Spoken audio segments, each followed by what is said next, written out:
Salve, salve nação, vambora com mais um vídeo aí falando sobre o nosso Flamengo aí. Empate com gosto amargo, né? O empate que deixa o Flamengo aí na segunda colocação, com o mesmo número de pontos do Palmeiras, mas o Palmeiras ainda tem o jogo ainda. Vai completar a rodada nessa quinta-feira diante do Santos, torcer para o Santos conseguir pelo menos um empate ali diante do Palmeiras e o resultado fica novamente na conta do Gonzalo Plata. Como o Felipe Luiz não consegue bancar esse cara, quase prejudicou a gente na Argentina e agora, dessa vez, conseguiu prejudicar o Flamengo, né? Porque depois que ele foi expulso, o jogo mudou completamente a favor do São Paulo, que conseguiu o empate e quase conseguiu a virada, né? Plata, sinceramente, é melhor ficar na geladeira aí, botar o Juninho de atacante aí, o Wallace, porque o Plata não tá dando. Eu quero saber a tua opinião, deixe seu like, deixe seu comentário também, hype o vídeo aí e vambora, porque o Plata, meu Deus. Jogo abrindo, o Internacional num risco gigantesco e aí tem que Cada esperar. vez mais arriscado. Tem que esperar o jogo do Santos realmente amanhã. Mas é rodada a rodada que a gente vai ver e vamos ver o que o Palmeiras acaba trazendo amanhã. É isso, então vamos fazer o seguinte, vamos voltar à Vila Belmiro, porque Ferreirinha, um dos principais jogadores do São Paulo, o trabalho do Edson Viana e do aniversariante da noite, Edgar Alencar. Parabéns ao Edgar, um grande repórter, um grande cara, uma pessoa espetacular, fazendo aniversário hoje. Parabéns ao grande Ed. Nosso goleiro, viu, Mansu? Ô, seu Mansu, antes da gente colocar aqui seu Paulo César Vasconcelos, que está prontinho para entrar com a gente aqui, foi bom jogo do Lino hoje, né? Fez uma boa partida, já havia marcado um gol que acabou sendo anulado, né? Tava um pouquinho impedido, depois meteu o dele, mas participou bastante e tá recuperando aparentemente a confiança, né? Apesar dele ter dito que não esteve embaixo. Nunca esteve embaixo. Mas depois de tantos erros individuais, especialmente em saída de bola e no setor defensivo que o Flamengo cometeu e cedeu o resultado, o Lino era um dos jogadores que tinha um papel importante na forma de jogar do Flamengo contra essa marcação individual do São Paulo. Porque ele vinha muito, ele não era apenas o ponta aberto, né? Boa parte da carreira dele foi feita com ele como um jogador muito aberto, cuidando do corredor. E ele tinha que vir muito dentro, justamente gerando dúvidas se o Cedric ia perseguir, se não ia perseguir, como é que o São Paulo ia fazer as trocas. Plata que arrastava o Sabino para o Carrascal, aliás, arrastando o Sabino para longe, o Plata se movendo, o Arrascaeta arrastando o Pablo Maia, o Flamengo começou a fazer essas mexidas e encontrar espaço. E o Samuel Lino aparecia muito bem nesse movimento e atacando a área. Sempre que tinha um cruzamento da direita, ele atacando a área a partir da segunda trave e foi assim, inclusive, que saiu o gol. Isso. Repara que, como no gol, a área do São Paulo, praticamente, como o São Paulo faz muito esse encaixe individual, a área do São Paulo é praticamente apenas o Cedric e o Samuel Lino disputando a bola e ele se antecipa para fazer o gol. O Flamengo tinha, para mim, o controle do jogo, o domínio, mais tempo de bola, conseguia mover bem essa marcação do São Paulo. Talvez não tivesse o tempo todo tantas chances claras, mas a partir do momento que controlou bem com a pressão sem bola, o passe longo do São Paulo, a tentativa de arrancada com o Ferreira, o Flamengo conseguiu ter o controle, que acabou sendo perdido na hora da substituição, da expulsão do Plata. A expulsão do Plata é seguida, esse é um assunto para depois, eu acho, da gente conversar, é seguida por uma mexida estrutural gigantesca que o Felipe faz para rearrumar o time. Não vou dizer aqui que o jogo seria diferente com outro tipo de mexida, mas me pareceu que o Flamengo levou um tempo para entender aquilo, entender como era o jogo de novo, não conseguiu reter bola por muitas vezes, São Paulo acabou encontrando o gol e aí depois ele coloca o Wallace para ter um pouco mais de saída. Vamos começar a conversar também com Paulo César de Oliveira. Agora, Alex, Paulo César de Oliveira? Paulo César de Oliveira. Paulo César Vasconcelos, que já está aqui. Tudo bem, PC? Boa noite, bem-vindo ao Troca de Passes, enquanto a gente vai acompanhando no telão também os melhores momentos da partida. Ia comentar também com o Alex ali, essa saída de bola do Flamengo, que costuma ser tão precisa, né, de poucos erros. Foi uma lambança completa o gol do São Paulo, né? Primeiro, o erro é uma falta de entendimento do Alexandro com o Arrascaeta. Depois a bola acaba sobrando para o Pulgar, ele dá um passe curto e acaba resultando no gol do Luciano, né, PC? Boa noite, bem-vindo ao Troca. Boa noite, Diniz, Mansur, Alex, quem nos acompanha. Na verdade, uma sequência de erros que surpreendem, porque o Flamengo dificilmente comete esse tipo de erro. E há um detalhe que chama a atenção. O Flamengo é uma equipe que geralmente inicia as partidas já com um alto poder de concentração. Não é uma equipe que o poder de concentração vai subindo com o decorrer do jogo. E, no entanto, logo no início, com 2 minutos, acontece essa sequência de erros do Alexandro, aí o Pulgar tenta dominar, tocar para o Alexandro, aí vem a roubada de bola e a finalização do Luciano. A resposta é praticamente imediata, né? O Flamengo consegue o empate no pênalti sofrido e marcado por aquele. Mansur estava falando sobre a saída de jogadores, e aí hoje em dia, essa questão envolvendo substituição de jogadores, ela tem sempre que levar em consideração como eles estão se sentindo em campo. Porque, para mim, a saída do Arrascaeta ela impacta de maneira muito desfavorável no desempenho coletivo do Flamengo. Daqui a pouco nós vamos ver o segundo gol marcado pelo Flamengo. Ele é resultado de uma participação do Arrascaeta disputando a bola com o Ferreira e com o Arboleda. Buscando na linha de fundo, evitando uma saída de bola. Exatamente. A entrada do De La Cruz, especificamente no lugar do Arrascaeta, ela não consegue provocar as respostas que eu imagino que o Felipe esperava. É isso, e acaba que o São Paulo, depois da expulsão do Plata, consegue encontrar forças, né, onde não parecia ter naquele momento do jogo, né, porque não conseguia criar, assim, tantas oportunidades claras. E marcando muito mal, né? Exato. São Paulo o Flamengo marca o segundo gol num instante que o São Paulo está completamente descalibrado na marcação.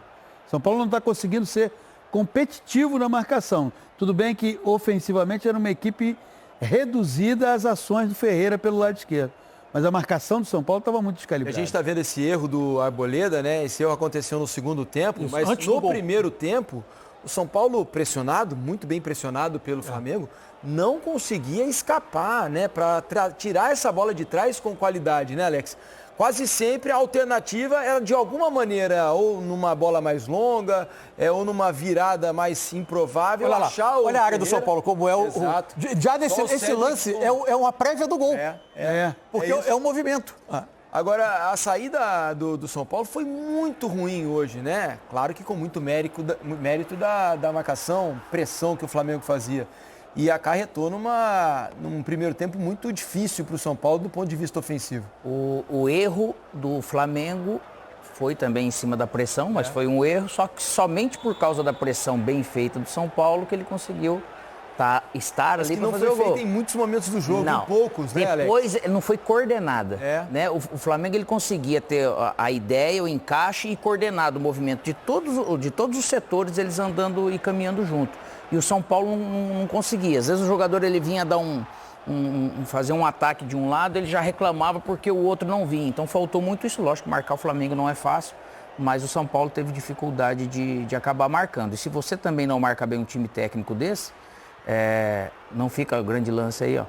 E do Lucas na bicicleta. Com a entrada do Marcos Antônio e do Lucas, o São Paulo mudou o seu perfil, né? Mas também já tinha um jogador a mais, né, PC? Mas realmente já fica menos difícil o jogo sob esse aspecto de conseguir sair de trás, que é algo que o São Paulo... Mas me parece que hoje o Marcos Antônio é fundamental para o São Paulo ter uma razoável articulação. Acho que hoje só não entrou jogando por uma questão de Pode controle ser, de a gente carga, hoje em dia... Uma outra explicação que não fosse essa. Qual é essa? Lá tanta carga assim lá longe, né? Os caras podem chamar treinador de balança hoje, né? Porque... controle. Poxa vida, cara. Não, porque jogador importante, não tem. É duro, tem momentos. Lógico que ele tem dados que a gente não tem, a gente brinca aqui. Mas, poxa vida, são jogos muito importantes para às vezes você abrir mão de algo assim, né? São Paulo que disputando impacta, vaga né? na Libertadores, né, PC? Não, e impacta, porque, Muito, por exemplo, é um jogador que impacta muito. completamente, porque se você for olhar a dificuldade que o São Paulo teve para ter uma articulação de saída de jogo mais bem elaborada, ela passou porque você levantava a cabeça e não tem ninguém. Que o Luciano não é um jogador que, por característica, possa vir até o campo do São Paulo e dar uma organização nesse sentido.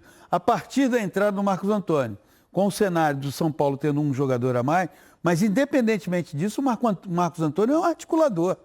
E o São Paulo precisa muito dele, né? Muito, muito. São Paulo vai querer brigar até o fim por uma vaga na Libertadores.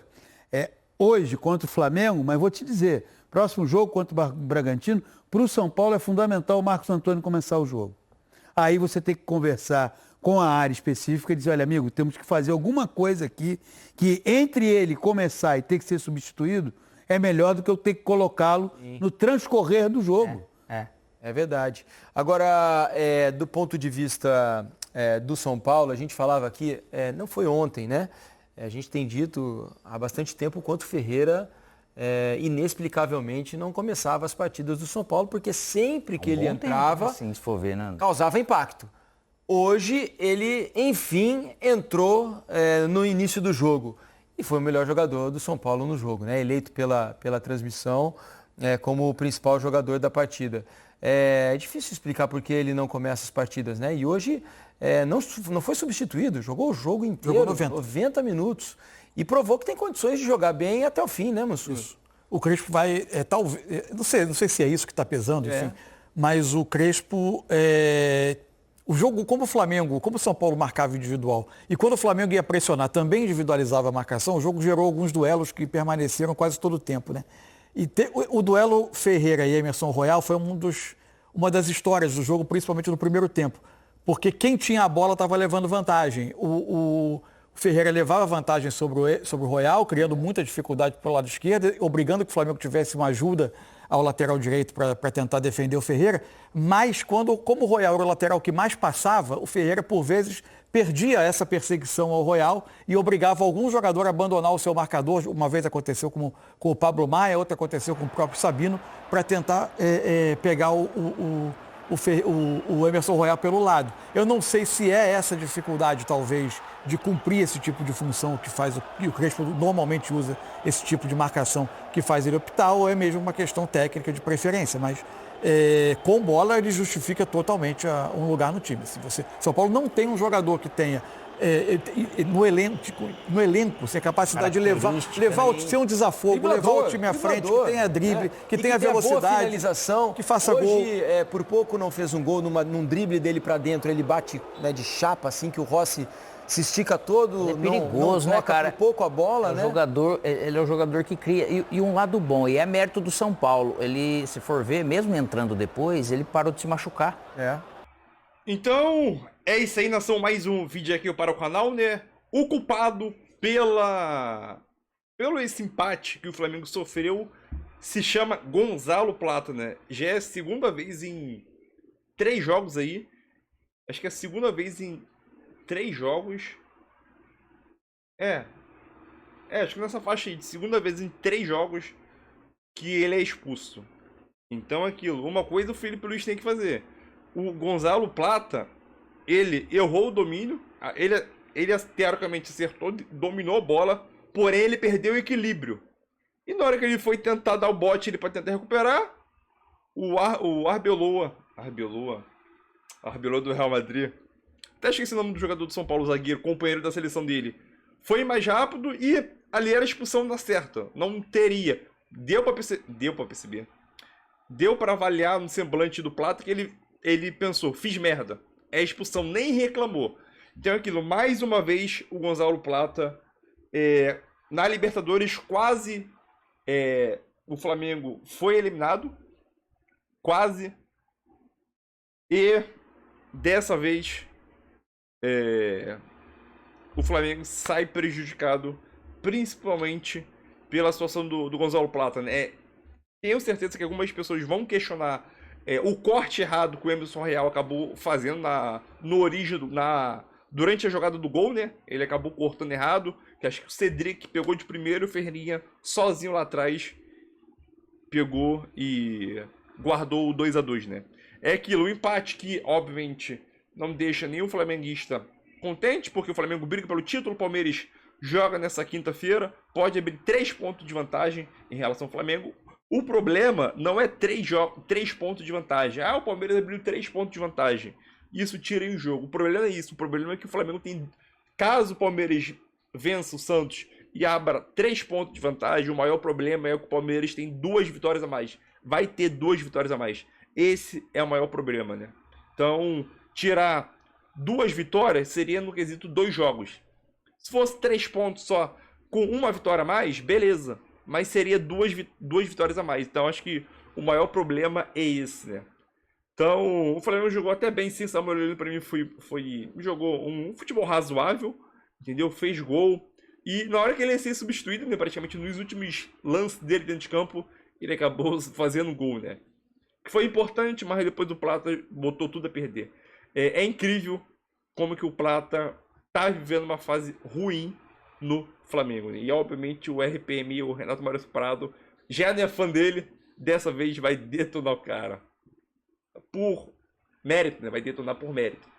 Deixe seu like e tamo junto.